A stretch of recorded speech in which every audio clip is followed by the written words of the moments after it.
they say, okay, we going to commercial break. They take the award, they walk off. Next thing we know, boom, the door slam open. Here come Tupac down the road with about 100 half Crips, half Bloods, and he got on fatigues. So when we get in the back, they like, yo, Pac coming back this way. Biggie them had just performed. Yeah, we on Boss Talk 101. Yeah, we gonna talk. As you talk about that, look at what's going on with Puff Daddy right now. I mean, it's warranted. I mean, baby, how do somebody who never wrote a song, produced a record, got all the money? That's real. Boy, that's real. Bars. Because somebody facilitated you to be able to have all the control on. And if you ain't got the talent and you can't write it, you can't produce it, then you got to use something else. It's called sex. Damn. That's how you control. That's old. That's the old world.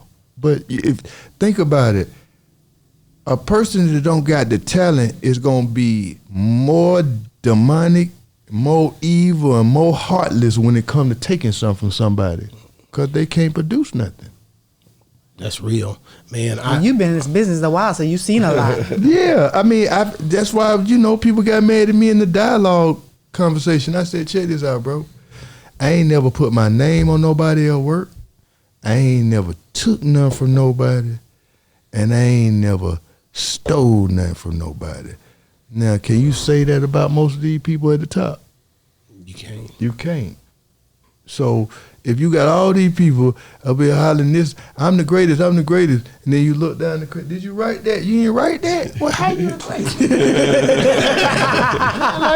That's what I'm saying. I'm just saying, are we gonna live in a world of falsettos, or are we gonna live in a world of truth? Because that's the reason why the youth ain't listening to the grown folk now. Because y'all done did too much lying for certain people, and the kids can see that that's a false. That's real. That's a fake. But you want me to believe the fake is as good as this. Now, if you gonna make a fake as good as this, then hell, we ain't gotta believe nobody great. That's real. I want to ask you about. I want to take you down this road, man, back to the Soul Train Awards when. You know, everybody always asks you about this. I had OG Pyru on here, and he was there that night, and he was like, Don Cornelius wouldn't, at first, like he wouldn't let, because he was with Suge now. They wouldn't let him in. You see what I'm saying? Yeah, they wouldn't let him in. So explain to me from your side, like how did that night go just up on their arrival and everything that transpired? We were there, we was going on stage, we was giving an award to, I think, Jagged Edge. Jagged Edge had won. Boy, I was gonna get married. Boy, I was gonna get married when Jagged Edge. I think I was gonna marry something back then.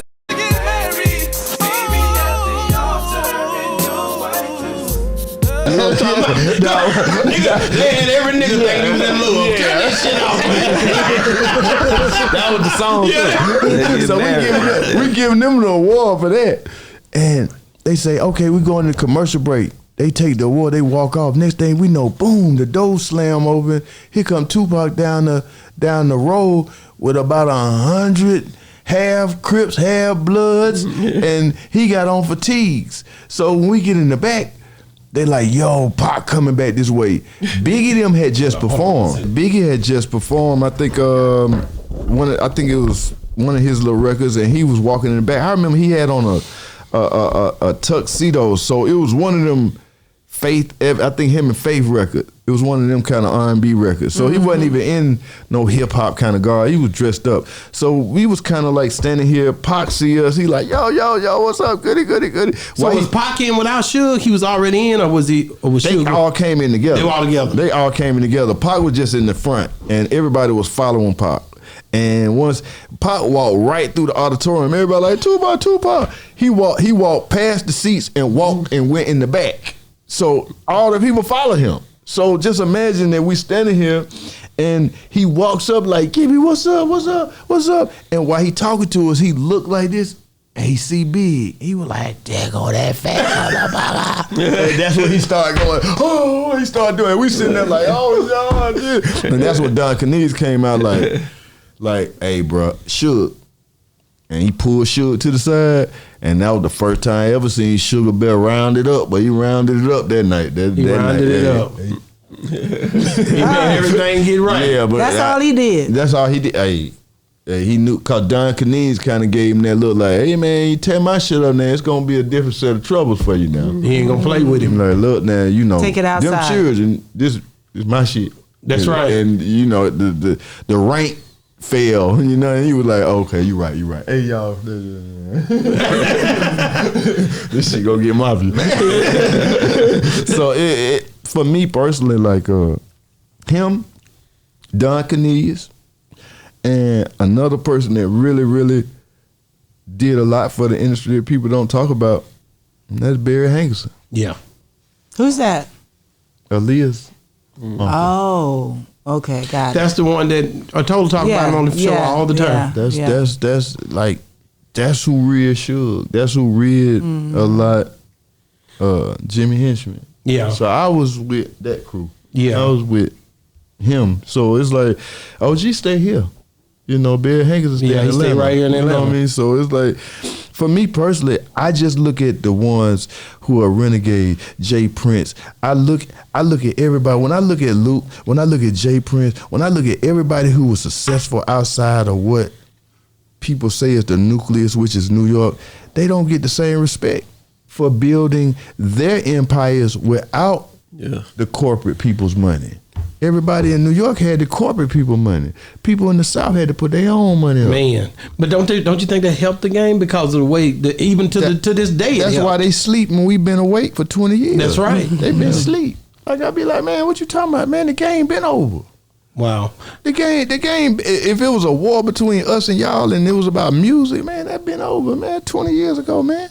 What did you think when Master P did that run where it was everything, Ghetto D, everything that was coming out? Master P was the greatest because you remember that, don't you? it was amazing because I didn't really notice him until we got to the Bay Area. And we was doing, you know, that's when you still had mom and pop stores, and you get to the mom and pop stores. And we left the Bay and we went to Chicago to a man named Mr. Daniels. And it was a shop on the west side.